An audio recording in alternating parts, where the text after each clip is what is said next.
प्राचीन भारत में हुए हजारों धनुर्धरों में सर्वश्रेष्ठ कौन था, यह तय करना मुश्किल है। उन्हीं धनुर्धरों में एक एकलव्य थे। एकलव्य को कुछ लोग शिकारी का पुत्र कहते हैं और कुछ लोग भीम का पुत्र। कुछ लोग कह कहकर प्रचारित करते हैं कि शूद्र होने के कारण एकलव्य को गुरु द्रोणाचार्य ने शिक्षा नहीं दी थी, लेकिन यह सभी बातें गलत है। एकलव्य को लेकर समाज में बहुत तरह की भ्रांतियाँ इसलिए है क्योंकि लोग महाभारत और पुराण पढ़ते नहीं और जिसने जो लिख दिया वह उस लिखे हुए की बात को ही सत्य मानते हैं। एक झूठ को जब बार बार प्रचारित किया जाता है तो वह सत्य ही लगने लगता है। सत्य को जानने के लिए तर्क को अलग रखकर धैर्य का परिचय देना होता है। सभी ने महाभारत की इस कथा को तोड़ मरोड़ कर अपने अपने तरीके से लिखा। दरअसल महाभारत का संपूर्ण प्रपंच श्री कृष्ण की इच्छा से संचालित होता है। पांडव पक्ष के सभी वरिष्ठ लोगों ने अर्जुन को बचाने और उसे महान बनाने के लिए हर तरह का भेद और प्रपंच किया। यदि गुरु द्रोण ने एकलव्य से अंगूठा मांग लिया था तो उसके पीछे भी श्री कृष्ण की ही इच्छा थी। महाभारत में एक स्थान पर श्री कृष्ण ने अर्जुन से स्पष्ट किया कि तुम्हारे प्रेम में मैंने क्या क्या नहीं किया है। तुम संसार के सर्वश्रेष्ठ धनुर्धर कहलाओ, इसके लिए मैंने द्रोणाचार्य का वध करवाया, महापराक्रमी कर्ण को कमजोर किया और न चाहते हुए भी तुम्हारी जानकारी के बिना निषाद राज के दस्तक पुत्र एकलव्य को भी वीर गति दी ताकि तुम्हारे रास्ते में कोई बाधा न आ पाए।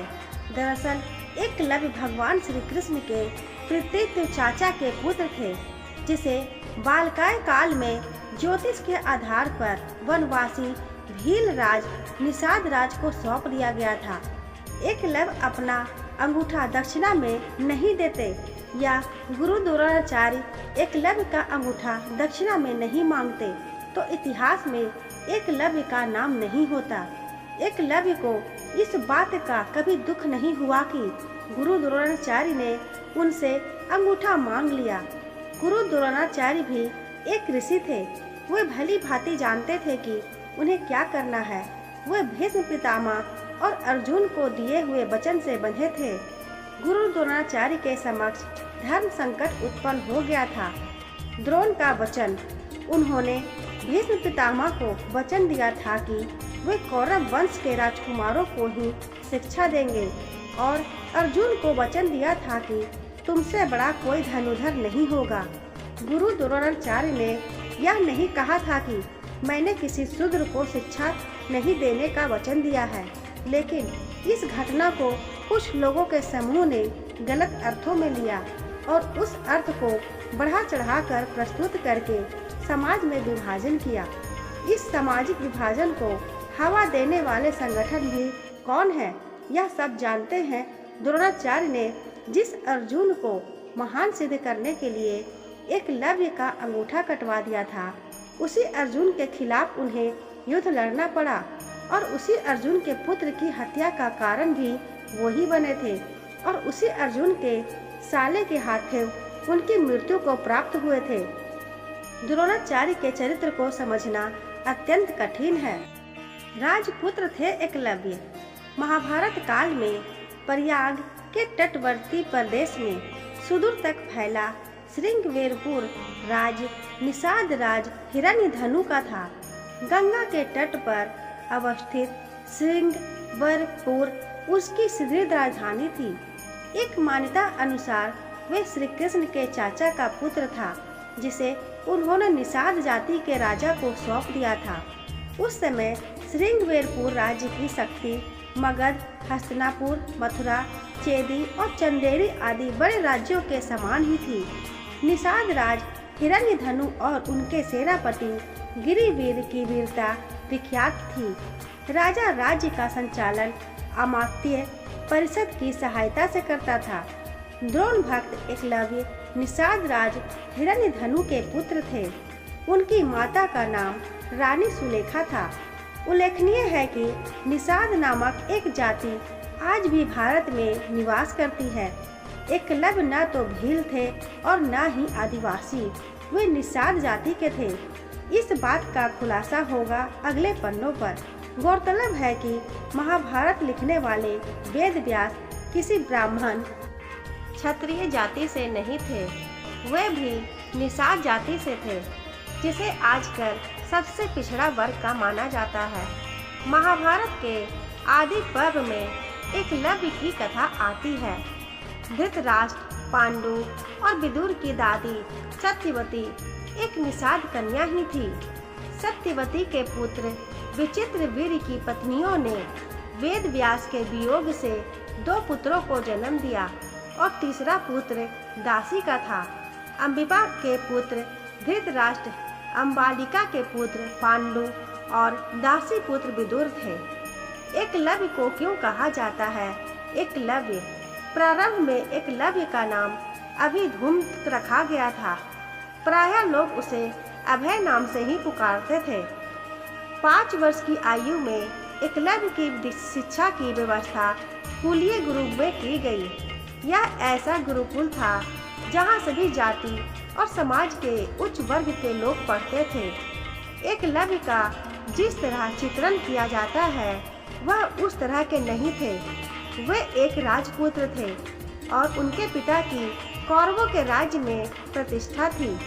बालपन से ही अस्त्र शस्त्र विद्या में बालक की लय, लगन और एक निष्ठा को देखते हुए गुरु ने बालक का नाम एकलव्य रख दिया था। एकलव्य के युवा होने पर उसका विवाह हिरण्यधनु ने अपने एक निषाद मित्र की कन्या सुनीता से करा दिया। एक बार पुलक मुनि ने जब एकलव्य का आत्मविश्वास और धनुष बाण को सीखने की उसकी लगन को देखा तो उन्होंने उनके पिता निषाद राज हिरण्यधनु से कहा कि उनका पुत्र बेहतरीन धनुधर बनने के काबिल है, इसे सही दीक्षा दिलवाने का प्रयास करना चाहिए। पुलक मुनि की बात से प्रभावित होकर राजा हिरण्यधनु अपने पुत्र एकलव्य को द्रोण जैसे महान गुरु के पास ले जाते हैं। एकलव्य द्रोण संवाद। उस समय धनुर्विद्या में गुरु द्रोण की ख्याति थी। एकलव्य धनुर्विद्या की उच्च शिक्षा प्राप्त करना चाहता था। एकलव्य को अपनी लगन और निष्ठा पर पूर्ण विश्वास था। एकलव्य गुरु द्रोणाचार्य के पास आकर बोला, गुरुदेव मुझे धनुर्विद्या सिखाने की कृपा करें। तब गुरु द्रोणाचार्य के समक्ष धर्म संकट उत्पन्न हुआ, क्योंकि उन्होंने भीष्म पितामह को वचन दिया था कि वे केवल कौरव कुल के राजकुमारों को ही शिक्षा देंगे और एकलव्य राजकुमार को थे लेकिन कौरव कुल के नहीं थे, अतः उन्हें धनुर्विद्या कैसे सिखाऊं?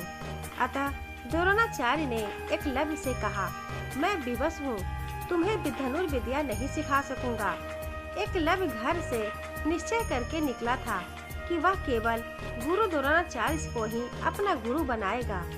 द्रोण की ओर से इनकार करने के बाद हिरण्यधनु तो वापस अपने राज लौट गए, लेकिन एकलव्य को द्रोण के सेवक के तौर पर उन्हीं के पास छोड़ गए।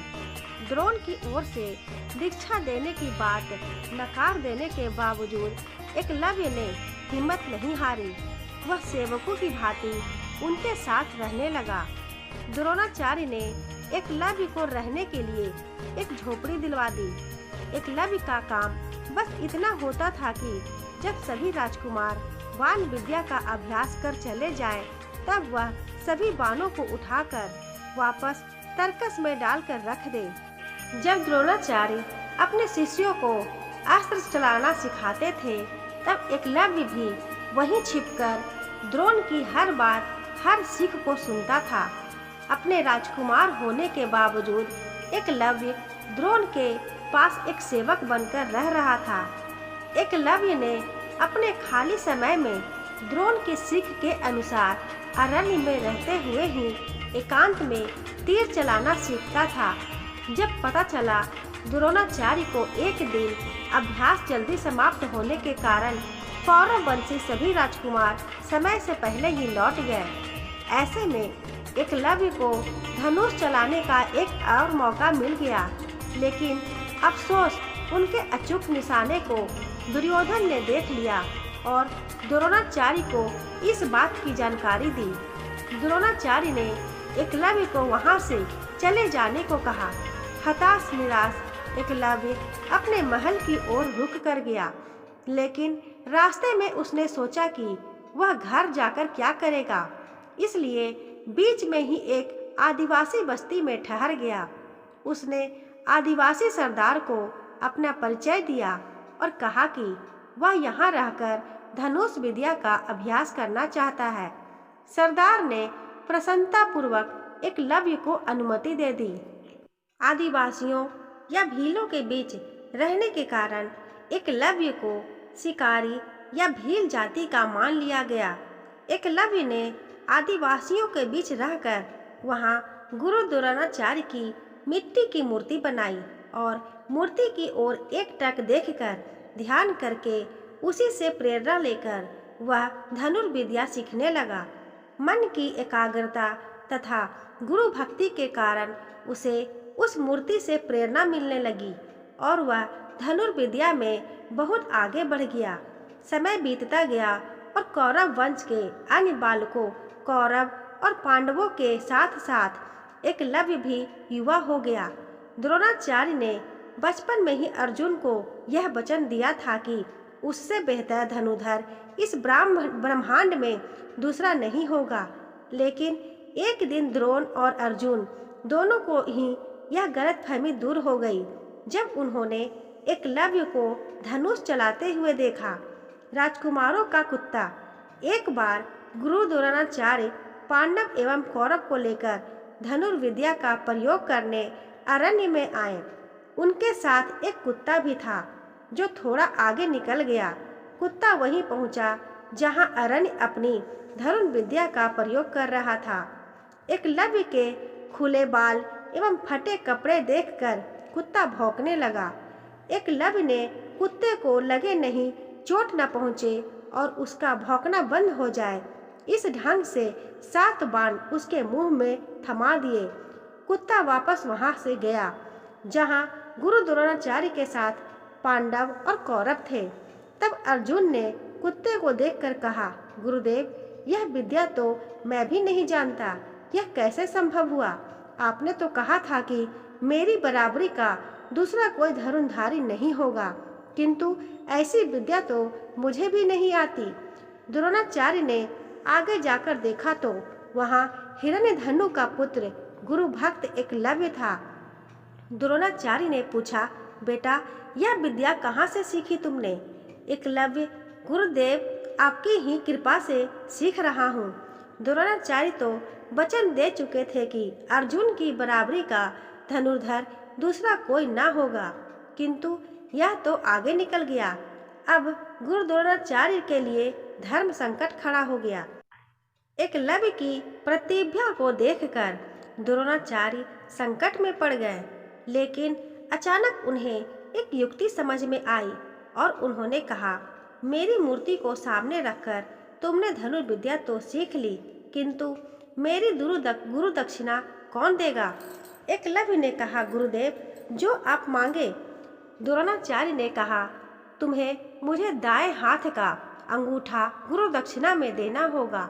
उन्होंने एकलव्य से गुरु दक्षिणा में उसके दाएं हाथ का अंगूठा इसलिए मांगा ताकि एकलव्य कभी धनुष चला न पाए। एकलव्य ने एक पल भी विचार किए बिना अपने दाएं हाथ का अंगूठा काटकर गुरुदेव के चरणों में अर्पण कर दिया। धन्य है एकलव्य जो गुरु मूर्ति से प्रेरणा पाकर धनुर्विद्या में सफल हुआ और गुरु दक्षिणा देकर दुनिया को अपने साहस, त्याग और समर्पण का परिचय दिया। आज भी ऐसे साहसी धनुर्धर एकलव्य को उसकी गुरु निष्ठा और गुरु भक्ति के लिए याद किया जाता है। इसके बाद जाते समय गुरु द्रोणाचार्य ने एकलव्य को दाएं हाथ की तर्जनी और मध्यमा 2 उंगलियों को दिखाते हुए संकेत दिया कि बाण 2 अंगुलियों से भी चलाया जा सकता है। यदि युद्ध में अंगूठा कट गया हो या युद्ध स्थल छोड़कर भाग जाओगे। परिणाम एकलव्य ने पुनः अभ्यास किया और पुनः पूर्ववत दक्षता प्राप्त कर ली। प्रश्न यही उठता है कि अंगूठा कटवाने का उद्देश्य क्या रहा होगा। तो इसके समाधान हेतु यह समझना होगा कि वह किसका पुत्र था। वह निषाद राज भील का दक्षक पुत्र था, जो कि जरासंध की सेना का सेनापति था। वह जरासंध जो कि अत्यंत अत्याचारी, क्रूर एवं श्री कृष्ण का शत्रु था। उसने अपने बल से आसपास के कई राजाओं को बंदी बना लिया था। ऐसे में उसकी क्षमता में वृद्धि होने का अर्थ है मानव जाति के लिए संकट को बढ़ाना। इसलिए उसका अंगूठा कटवाया। अर्जुन ने युद्ध में दिव्यास्त्रों का प्रयोग नहीं करने का संकल्प लिया। ऐसे में उस कुरुक्षेत्र में लौकिक शस्त्रों में अर्जुन से अधिक ज्ञाता व सामर्थ्यशाली स्वयं भगवान कृष्ण थे और दूसरे थे एकलव्य। एकलव्य अपने गुरु द्रोणाचार्य के प्रति क्रोध का भाव रखते हुए कौरवों के पक्ष में लड़ा, जबकि वह जिस सेना का सेनापति बन सकता था वह थी जरासंध के पुत्र की सेना, जो कि पांडवों की ओर से लड़ा था। इसलिए युद्ध प्रारंभ होने से पूर्व योगी राज कृष्ण ने उसे युद्ध के लिए चुनौती दी और उसे वीर गति प्रदान की। आधुनिक तीरंदाजी के जनक कुमार एकलव्य अंगूठा बलिदान करने के बाद पिता हिरण्यधनु के पास चला गया जाता है। एकलव्य अपने साधना पूर्ण कौशल से बिना अंगूठे के धनुर्विद्या में पुनः दक्षता प्राप्त कर लेता है। आज के युग में आयोजित होने वाली सभी तीरंदाजी प्रतियोगिताओं में अंगूठे का प्रयोग नहीं होता है। अंततः एकलव्य को आधुनिक तीरंदाजी का जनक कहना उचित होगा। पिता की मृत्यु के बाद एकलव्य श्रृंगवेर राज्य का शासक बनता है और अमात्य प्रसिद्ध की मंदता ने से वह न केवल अपने राज्य का संचालन करता है बल्कि निषाद जाति के लोगों की एक सशक्त सेना और नौसेना गठित करता है और अपने राज्य की सीमाओं का विस्तार भी करता है। यादव सेना को हराना था एकलव्य ने। एकलव्य अपनी विस्तारवादी सोच के चलते जरासंध से जा मिला था। जरासंध की सेना की तरफ से उसने मथुरा पर आक्रमण करके यादव सेना का लगभग सफाया कर दिया था। इसका उल्लेख विष्णु पुराण और हरिवंश पुराण में मिलता है। यादव सेना के सफाया होने के बाद यह सूचना जब श्री कृष्ण के पास पहुंचती है तो वे भी एकलव्य को देखने को उत्सुक हो जाते हैं। दाहिने हाथ में महज 4 उंगलियों के सहारे धनुष बाण चलाते हुए एकलव्य को देखकर वे समझ जाते हैं कि यह पांडवों और उनकी सेना के लिए खतरनाक साबित हो सकता है। तब श्री कृष्ण का एकलव्य से युद्ध होता है और इस युद्ध में एकलव्य वीर गति को प्राप्त होता है। एकलव्य के वीर गति को प्राप्त होने के बाद उसका पुत्र केतुमान सिंहासन पर बैठता है और वह कौरवों की सेना की ओर से पांडवों के खिलाफ लड़ता है। महाभारत युद्ध में वह भीम के हाथ से मारा जाता है। दोस्तों, आपको ये कहानी कैसी लगी हमें कमेंट करके ज़रूर बताइएगा। कहानी अच्छी लगी हो तो वीडियो को लाइक करें, अपने दोस्तों के साथ शेयर करें। चैनल को अभी तक सब्सक्राइब नहीं किया है तो सब्सक्राइब ज़रूर कर लें। बेल आइकन को प्रेस करें ताकि जब भी मैं कोई नई वीडियो अपलोड करूं, उसकी अपडेट आप तक सबसे पहले मिल सके। मिलती हूँ ऐसी ही एक और नई कहानी के साथ। धन्यवाद।